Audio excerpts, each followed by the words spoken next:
कहते हैं दिल्ली का सबसे चीप मार्केट है। देखते हैं क्या रेट रहते हैं वस्तुओं के यहाँ पर। दोस्तों, इस मार्केट में जाने के लिए हम दिल्ली मेट्रो से गए। इसके लिए हमने नजफगढ़ से मेट्रो पकड़ी।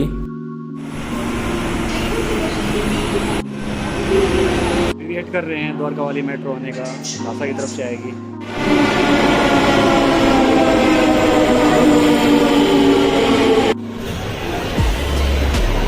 दोस्तों, कुछ लोग कहते हैं कि इस मार्केट में आने के लिए जनकपुरी वेस्ट उतरना चाहिए, कुछ लोग कहते हैं जनकपुरी ईस्ट उतरना चाहिए। और मैं गूगल मैप देख के आया हूँ, डबरी मोड़ जनकपुरी साउथ पे उतरे हैं। तो ये सबसे नियरेस्ट मेट्रो स्टेशन है, अगर आप आओ तो। फिर डबरी मोड़ जनकपुरी साउथ मेट्रो स्टेशन से हम एस्केलेटर का प्रयोग करते हुए बाहर आ गए। वहाँ से हमने 10-10 रुपये में रिक्शा ली। उसने हमें C4 मार्केट के गेट तक छोड़ा और रास्ते में हमने तिरंगे को सलाम भी ठोका। फिर मार्केट में एंट्री करते ही हमें गुलदस्ते वाली स्टॉल दिखी, जहाँ पर 10 रुपये से लेकर 200 रुपये तक के आइटम थे। हमने 50 रुपये के 2 कलरफुल बर्ड्स लिए। गुलदस्ते बेचने वाले चाचा से हमने खूब बार्गेनिंग की। जो सामान हमने सिलेक्ट किया उसका 500 रुपये कॉस्ट था। चाचा लास्ट में 120 रुपये तक आ गए थे। फिर वो आइटम भी हमने ले लिए। दोस्तों, इस मार्केट में 1 रुपये से लेकर 10,000 रुपये तक का सामान हमने देखा। इसे दिल्ली का सबसे सस्ता मार्केट बोला जाता है। हमने कुछ दुकानदार ऐसे भी देखे जो नोएडा गुड़गांव के मॉल्स में अपने स्टॉल लगाते हैं और शनिवार को यहाँ आ जाते हैं। फिर आगे बच्चों के सामान के स्टॉल थे, जहाँ बच्चों के टिफिन, बैग, क्लॉथ और स्कूल बोटल्स काफी सस्ते रेट्स पर मिल रहे थे। फिर एक स्टॉल पर छोटे बच्चे को सामान बेचते हुए देखा। वो जेंट्स लोवर्स, शॉर्ट्स, अंडरवियर काफी सस्ते दामों पर बेच रहा था। फिर आगे हाउस होल्ड आइटम्स और डेली यूजेस की शॉप्स देखी, जिसपे काफी बढ़िया बढ़िया सामान था और 10 रुपए से लेकर 200 रुपए तक के बीच के रेट्स थे। यहाँ पर हमने कई आइटम्स चूज किए और अपने लिए और अपने छोटे बच्चे के लिए खरीद लिए। यहाँ हमें बार्गेनिंग करने की भी जरूरत नहीं पड़ी। तो मतलब कुल मिलाकर कह सकते हैं कि जैसा इस मार्केट के बारे में सुना था वैसा ये मार्केट है। फिर आगे वाली शॉप पर हमें बच्चे के कपड़े दिखे, काफ़ी सस्ते लगे तो 100 रुपये के 6 खरीद लिए। दुकान वाले भाई साहब बता रहे थे कि ये चांदनी चौक में होलसेल का व्यापार भी करते हैं, जहाँ से लोग खरीदकर गाँव में जाकर ऊंचे दामों पर बेचते हैं।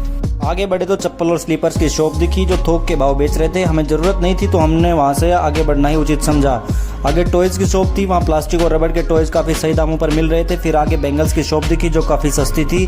10, 20, 30, 50, 100 के बोर्ड्स वहाँ पर लगे हुए थे। फिर आगे डिफरेंट कलर्स और डिजाइन की चूड़ियाँ और कड़े थे। इनके फिक्स प्राइस थे, लेकिन प्राइस देखकर बिल्कुल भी नहीं लग रहा था कि बार्गेनिंग की जाए। जितने पैसे दुकानदार मांग रहे थे उतने ही खरीदने वाले दे रहे थे।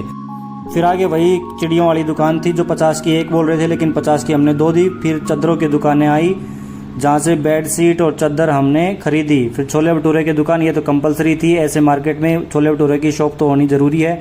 फिर ज्वेलरी की शॉप दिखी। फिर दोबारा से लेडीज़ के कपड़ों की शॉप दिखी जो सेल लगी हुई थी 150 रुपये की। उसके बाद फिर आगे एक नकली बालों की चोटी दिखी जो पूर्विश के लिए हम लेना चाह रहे थे, क्योंकि पूर्विश बाल बहुत खींचता है, लेकिन उसके बाद नहीं ली। फिर एक घड़ियों की शॉप दिखी। उस दुकान पर चश्मा और घड़ियाँ बहुत सारी थी, सस्ते रेट पर मिल रही थी। और फिर राखी की दुकान दिखी, ये भी बहुत सस्ते रेट में मिल रही थी। फिर ज्वेलरी की शॉप दिखी, यहाँ पर पता ही नहीं लग रहा था कि ये असली है कि नकली। सोने और चांदी की सब ज्वेलरी थी। फिर झुमके की एक शॉप थी। फिर आगे लेडीज़ के रुमालों की एक शॉप दिखी, यहाँ पर लेडीज़ का ही सामान था, हेयर बैंड वगैरह और छोटा मोटा बहुत सारा सामान था। कुछ 20 रुपये के, कुछ 30 रुपये के, सब फिक्स प्राइस थे। पता ही नहीं लग रहा था कि जेंट्स का क्या है, सब लेडीज़ का सामान था यहाँ पर। ये देखो सूट ही सूट, ये आगे लेडीज़ के स्लीपर्स, लेडीज़ की जूतियाँ, सब लेडीज़ का सामान। ये आगे लेडीज़ के बाल बांधने के रबड़ और ये भी लेडीज़ का। ये देखिए सारा सामान ये लेडीज़ का है, छोटा छोटा सब 20 रुपये का और 30 रुपये का फिक्स रेट पे थे। टोकरी में भरो जो भी सामान आपको लेना है। ये देखिए यहाँ पर कुछ गुब्बारे थे, कुछ कपड़े टंगे हुए थे छोटे बच्चे के। ये कुछ बोतल थी पानी की, छोटे बच्चे के जूते, स्लीपर। ये ज्वेलरी की शॉप थी एक छोटी सी। फिर राखी की एक और दुकान सामने आ गई। मतलब कुल मिला के सब सामान सस्ते रेट पे मिल रहा था। भीड़ ही भीड़ काफ़ी ज़्यादा थी। ये क्रोकरी की दुकान आ गई। यहाँ पर हमने 4 गिलास लिए अलग अलग कलर के, कॉफ़ी मग। ये बर्तनों की दुकान है। ये दरी और चटाई हैं, मैट हैं, यहाँ पर क्यूशन है, गद्दे के कवर हैं। फिर हमने पूर्विश को बैठा दिया क्योंकि पूर्विश परेशान हो गया था गर्मी में। और ये सब बेड शीट, डबल बेड और सिंगल बेड की सब चादरें हैं अलग अलग कलर की कॉटन में। ये जूते की शॉप थी।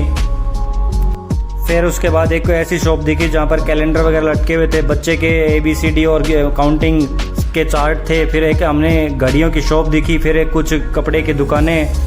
फिर यहाँ पर पूजा का सामान था, छतरियाँ और कृष्ण जी, लड्डू गोपाल थे यहाँ पर। फिर यहाँ पर क्यूशन के कवर फिर से दिखाई दिए। फिर हमें भूख लगी और कुछ सामान लेने के लिए हम एक रेस्तरां में बैठ गए और यहाँ पर पूर्विश खेल रहा था टेबल पे। ये मेट्रो स्टेशन के अंदर खुले हुए रेस्टोरेंट हैं।